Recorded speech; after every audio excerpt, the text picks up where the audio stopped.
ये नाम जप की बहुत रसमयी स्थिति जागृत शीघ्र हो जाएगी यदि आप ऐसे जपें। और जिस दिन नाम का रंग चढ़ा तो देख लेना कुछ अच्छा नहीं लगेगा। जब तक नाम में प्रीति नहीं होगी तब तक आपके हृदय में अनुराग नहीं आएगा।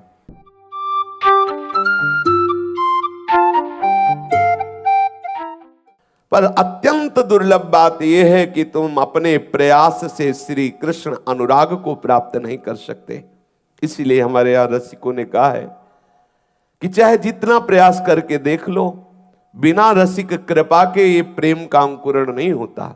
रे मन रसिकन संग बिन रंच न उपजय प्रेम। रंच मात्र भी हृदय में प्रेम नहीं आएगा। प्रिया प्रीतम के चरणों में जो अनुराग है वो तो केवल अनुरागी जनों से ही आएगा। उद्धव जी महाज्ञानी है, पर गोपी जनों की चरण धूलि प्राप्त होने पर ही वो श्री कृष्ण अनुराग में डूबे। महाप्रभु चैतन्य देव कह रहे हैं कि सर्वश्रेष्ठ है श्री कृष्ण चरणों का अनुराग, पर वो किसी प्रयास से नहीं होता। ये अत्यंत दुर्लभ प्रेम रस, ये महान प्रेम लक्षणा भक्ति, सब जगह सब अवस्थाओं में सर्वकाल में व्याप्त जो श्री हरि हैं उनसे अनुराग होना, ये केवल केवल नाम प्रेम से होता है। और नाम प्रेम भजन न होई संग बिनु, भजन बिना नहीं प्रेम। भजन न सेनी प्रेम की बहुत से रस ग्रंथों में वर्णन आया है, बहुत महिमामयी बात है। जब तक नाम में प्रीति नहीं होगी तब तक आपके हृदय में अनुराग नहीं आएगा। और नाम जापक रसिकों का, भगवत प्रेमी महात्माओं का जब तक संग नहीं होगा तब तक नाम में प्रेम नहीं हो सकता। भजन न होई संग बिनु, और भजन बिना नहीं प्रेम। छिनहु भजन न छाड़िए, धरिए यह ध्रुव नेम। नाम कीर्तन, नाम रटन, इसमें सच्ची बात, ये अनुभव की बात कह रहे हैं। कालीदह में पूज्यपाद श्री जगदीश बाबा के यहाँ श्रीधर बाबा रहते थे।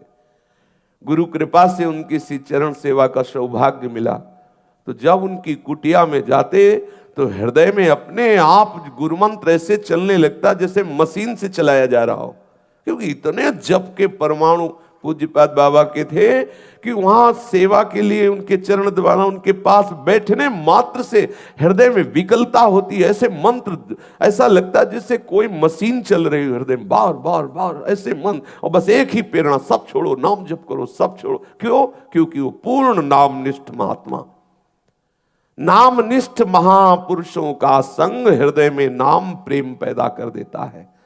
सर्वत्र से आसक्ति हटाकर नाम इतना प्यारा लग, और जिस दिन नाम का रंग चढ़ा तो देख लेना कुछ अच्छा नहीं लगेगा। प्रिय से प्रिय मित्र जब आपसे मिलने आएगा तो आपको जलन पैदा हो जाएगी, कब जाए, मेरे से बात न करे, मेरा नाम छूट जाएगा। और ऐसा जी व्याकुल होने लगता है और हृदय में लगता है कुछ ऐसा हो जाए जिससे मेरे से कोई न मिले, कुछ ऐसा हो जाए जिससे कोई हमें प्यार न करे, कोई हमसे बात न करे, नाम छूट रहा है। इसीलिए तो फिर वो एकांत सेवी बनवासी होने लगता है। कहीं घाट में, गुफा में, एकांत में ऐसी जगह बैठे जहां कोई आता जाता ना हो, अपने प्रीतम का नाम निरंतर रटे, कोई बाधा ना पड़े। ये व्याकुलता पैदा हो जाती है। कोई फल फूल नहीं कि उसके हृदय में नाम जपेंगे तो ये हो, नहीं, इतनी विकलता नाम की है कि वो जी नहीं सकता नाम के बिना। आहा, नाम के बिना जी नहीं, उसको कोई फल नहीं चाहिए। सच्ची मानिए, उस दशा में ये नहीं रहता कि मेरे को परम पद मिलेगा, मेरे को भगवत प्राप्ति, कुछ नहीं। वो बस एक ही बात मांगता है, नाम न छूट जाए, ये नाम न छूट जाए। बार बार नाम की आवृत्ति से ऐसा उन्मत्तता, ऐसा नशा चढ़ता है, सब फीका लगने लगता है। महाप्रभु चैतन्य देव कह रहे हैं, एकमात्र नाम से ही भगवत प्रेम प्राप्त होता है। और वो नाम जापक संतों के संग से ही जिह्वा में निरंतर स्फुरित होता है। नाम जापक संतों का संग ना हो तो भजन घसीटने पर भी नहीं होता, देख लो आप लोग। और जहां हम संतों की सभा में बैठते तो उमगन होती, बस नाम जप करूं, बस सब छोड़ू, नाम जप करूं, ऐसा होता है। पर होता क्या है कि फिर कुसंग हो जाता है तो फिर भावना दब जाती है और विषय चिंतन में हम राजी होने लगते हैं। नाम का ही श्रवण, नाम का ही कीर्तन, ये नाम जप की बहुत रसमयी स्थिति जागृत शीघ्र हो जाएगी यदि आप ऐसे जपे। नाम दिखाई देना चाहिए, ऐसा अभ्यास करें। थोड़ा संख्या कम होगी लेकिन बहुत जल्दी लाभ देगा। जैसे आप आंख खोले हुए या आंख मूंदे हुए सुंदर सुंदर रंगों से भरिए, मानो अपने को राधा बोलना है, सुंदर रंगों से भर रहे राधा, और वही कान में सुनाई दे रहा राधा राधा राधा। आप देखो अगर रोने न लगो तो कहना, ऐसा लगेगा कि हृदय फट रहा। थोड़ी देर तो विषय जलन ये सब परेशान करेंगे, लेकिन एक सीमा है, इसके बाद ये सब नष्ट हो जाते हैं। पर ये इस पद्धति में मन लगेगा नहीं, उबेगा, भागेगा, आपको परेशान करेगा। नहीं नहीं, ऐसे नहीं जपना, नहीं। वो जपने में राजी अगर हो सकता है तो इस विषय में राजी हो। टीवी चला दो, फिर माला चल रहा, फिर वो राजी रहे। दो लोग बैठो बात करो, फिर राजी रहेगा। हाँ, कुछ ऐसे बाहर बहिर्मुख होते हुए, क्योंकि वो अपने को बचाना चाहता है। यदि सीधे ऐसे नाम जप करें कि मानो मंत्र है तो एक एक अक्षर मात्रा आराम से, हमें कोई किसी को दिखाना नहीं कि हमने इतने जपा। सब जप का फल है उसमें डूबना। एक नाम हम अगर 2 मिनट में बोलते हैं तो हमें कोई घाटे की बात नहीं। आराम से राधा, आराम से बार बार बार बार राधा राधा। वो मन राजी नहीं होगा, लेकिन अगर ऐसे राजी कर लिया तो बहुत शीघ्र वो स्थिति आएगी जिस स्थिति में जीव उन्मत्त हो जाता है। आनंद का ऐसा अनुभव होता है कि उसे फिर कुछ सुहाई नहीं देता। आप देख लेना, अगर कुछ घंटे आप ऐसा अभ्यास कर ले तो 24 घंटे वो अभ्यास आपके हृदय में नाम को जागृत रखेगा। देख लेना, ये अनुभव की बात कह रहा हूं। आप बराबर ऐसा अभ्यास, आप गणना पे न जाइए, आप चिंतन पे जाइए। एक एक बड़ा सुखद है, बड़ा सुखद। देखना आपका हृदय ऐसा विकल होने लगेगा कि कोई मेरे से बात न करे। आपको लगेगा ऐसी जगह बैठूं जहां कोई आवाज न सुनाई दे, क्योंकि वो चिंतन न छूटने पावे। फिर तो अभ्यास जब दृढ़ हो जाता है तो हजारों के बीच में बात करो तो नाम दिव्य रूप से चमकता रहता है। वो मंत्र दिव्य रूप से चमकता रहता है, और झांक के देखो तो मंत्र ऐसे चल रहा है जैसे मशीन में। हाँ, ऐसे बार बार ऐसे रहट में वो पानी की आती है, गांव में जैसे होता था बैल घुमाते थे, वो अपने आप चल रहा है बार बार ऐसे ऐसे ऐसे ही ये चलता रहता, बार बार मंत्र। कितना आनंद, अपार सुख जब देखता है मैं कर नहीं रहा लेकिन हो रहा है, जिसे अजपा जाप कहते हैं। मैं कर नहीं रहा हूं, अब उसके हृदय में बार बार उन्मत्तता आई, मैं जीत गया, लाडली जी ने जिता दिया। बिना प्रयास के निरंतर भजन चल रहा है। आप शयन कर रहे, जरा सी चेतना खुली, देखा मंत्र चल रहा है। आप बैठे, देखा बिना प्रयास के मंत्र चल रहा है, नाम चल रहा है, आनंद में। यही आनंद वृत्ति समस्त दोषों से रहित करके उसे निर्दोष ब्रह्म स्वरूप बना देती है, भगवत स्वरूप बना देती है। प्रभु का प्रेम प्राप्त करना मुख्य बात है, और वो प्राप्त होता है नाम कीर्तन, नाम जप, और इसमें रति होती नाम जापक महात्माओं से, भगवत प्रेमी जनों से। सब उपाय, सब साधनाएं, सब आश्रय जब तक आप परित्याग नहीं करेंगे तब तक नाम में प्रीति नहीं होगी। पकड़िए, अब एक ही बात हमें है, प्रभु का विस्मरण ना हो, और वो जो गुरु जी ने नाम दिया, मंत्र दिया, बार बार आवृत्ति, बार बार उसकी कितना गाढ़ नशा चढ़ता है। ऐसे खोपड़ी में ऐसा लगता है कुछ घूम रहा है, एक मादकता चढ़ती, एक मतलब अब वो वाणी की सामर्थ्य नहीं कि शब्दावली से उस स्थिति को बोला जा सके। बड़ा जिस आनंद की वृत्ति के लिए हम तड़पते रहे हैं, विषयों में खोजते रहे हैं, भटकते रहे हैं, नाना प्रकार के दंड भोगते रहे हैं उस आनंद की खोज के लिए, पर गलत जगह खोजते रहे। लौटो, नाम देखो, नाम में कैसी खुमारी चढ़ती, कैसी उन्मत्तता आती है, कैसे प्रभु छुप सकते हैं। देख लो, नाम जापक को चाह करनी नहीं पड़ती, प्रभु चाह रूप से बैठ जाते हैं, प्रभु रूप प्रकाशित कर देते हैं, अपने आप वो सब होने लगता है। आप पकड़ो, केवल नाम को पकड़ो।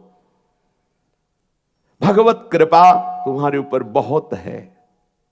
देखो, महाप्रभु कह रहे हैं श्री रूप जी से, तुम्हारे ऊपर भगवत कृपा बहुत है, और अहेतुकी है। कोई हेतु नहीं कि तुम्हारे ऐसी कोई साधना बनी हो कि भगवत कृपा है। अहेतुकी कृपा प्रभु की बरस रही है। एक मोटी सी पहचान तुम्हें बता रहा हूं, तुम उससे समझ जाओगे कि प्रभु की अहेतुकी कृपा तुम्हें कैसे भक्ति के मार्ग में घसीट रही है। देखो श्रीमद् भागवत में भगवान कपिल देव स्वयं वर्णन करते हैं, मदगुण श्रुति मात्रेण मयि सर्व गुहाशय मनोगतिरविच्छिन्ना यथा गंगाम भसोम बुधौ।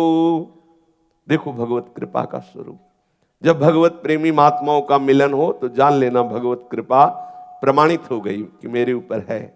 जैसे विभीषण जी कह रहे, अब मोहि भाव भरोसा हनुमंता, बिनु हरि कृपा मिले नहीं संता। और जब संत मिले तो अखंड स्मृति जागृत हो जानी चाहिए, यही संत की पहचान है। हृदय व्याकुल होने लगे प्रभु के स्मरण के लिए, प्रभु के भजन के लिए, प्रभु के मिलन के लिए, यही संतों के संग। इसीलिए तो स्वर्ग का सुख हो और मोक्ष सुख भी लघु हो गया संतों के संग के आगे। तात स्वर्ग अपवर्ग सुख धरी तुलाय कंग, तुलन ताहि सकल मिली जो सुख लव सत्संग। क्योंकि मोक्ष से भी बड़ा जो अनुराग है प्रभु का, इन अनुरागी जनों के संग से सीधे उनके नाम में अनुराग, उनके रूप में अनुराग, उनकी चरण सेवा में अनुराग, ये बड़ी खास बात है। प्राणी मात्र के हृदय रूपी गुफा में श्री कृष्ण विराजमान है। कोई भी, वो चाहे चींटी हो चाहे हाथी हो, सबके हृदय रूपी गुफा में हमारे प्रीतम विराजमान है। सर्वांतर्यामी है, बहुत ही भक्त वत्सल है। समस्त लोकपाल जिनकी आज्ञा से पूरा वर्ताव करते हैं, इसीलिए अपने श्री कृष्ण को कहा गया ईश्वर। वो ईश्वरों का भी ईश्वर, सर्वनियंता, सर्वज्ञ और सबके हृदय रूपी गुफा में विराजमान है। जब हम श्री कृष्ण नाम रटते हैं, श्री कृष्ण गुण का श्रवण करते हैं, तो हमारी चित्तवृत्ति श्री कृष्ण में लगने लगती है। जब हम विषय चिंतन करते हैं, विषय महिमा सुनते हैं, विषय भोगों की बात सुनते हैं, तो हमारी चित्तवृत्ति विषयों में लगने लगती है और मुझ सच्चिदानंद के अंश को घोर विषयी बनाकर जन्म मरण के दुख को भुगाने के लिए विवश कर देता है। जब हम प्रभु का नाम जप करते हैं, प्रभु का नाम कीर्तन करते हैं, प्रभु के गुण कीर्तन करते हैं, तो हमारा चित्त प्रभु का चिंतन करने लगता है। और जब ऐसा चिंतन होने लगता है जैसे गंगा जी जाकर समुद्र में अपने नाम रूप को विलीन कर दिया, अर्थात जब हमें यह सुधना हो कि मैं स्त्री हूं कि पुरुष हूं, मैं कौन हूं, कहां हूं, एकमात्र भगवत चिंतन, उसी समय हृदय रूपी गुफा से प्रभु प्रकाशित हो जाते, प्रकट हो जाते और देख पाता है कि हृदय रूपी निकुंज में ये गौर श्याम जोरी विलस रही है। ये कैसे गौर श्याम जोरी हृदय में विहार कर रही है। पर मन की गति अविच्छिन्न रूप से, अखंड रूप से प्रभु में निरंतर लगने लगे, तब प्रभु का प्रकाश होता है हृदय में। है सबके हृदय में है, पर जब तक हमारा ऐसा चिंतन नहीं होगा, पकड़ने की बात है, अखंड चिंतन, निरंतर चिंतन, अन्य कोई चिंतन आए ही ना, तब तक प्रभु प्रकाशित नहीं होंगे हृदय में, ऐसा शास्त्र कहता है। फिर श्री कृष्ण कभी आंखों से ओझल नहीं होते।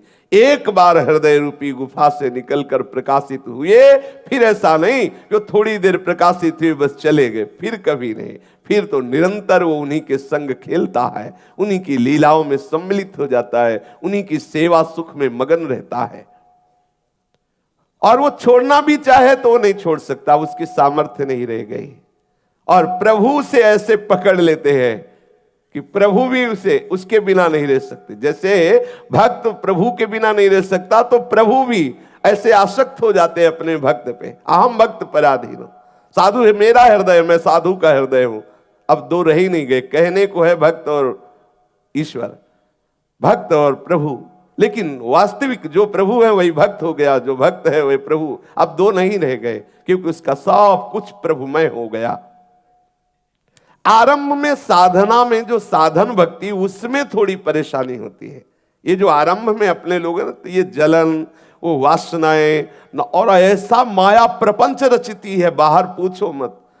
वो आप बड़े आनंद से जा रहे हो, कोई मिला प्रणाम, थोड़ी सी ऐसी दवा डाल दी, अब चिंतन बदल गए, ये क्या बोल रहा था, ऐसा क्यों बोला, ये मिला ही क्यों। वो मिलेंगे, प्रभु की माया भेजेगी, जाओ प्रणाम, पहले साष्टांग प्रणाम करेंगे तो आपको लगेगा जहां साष्टांग और कैसे, बस वो छोड़ दिया बूंद।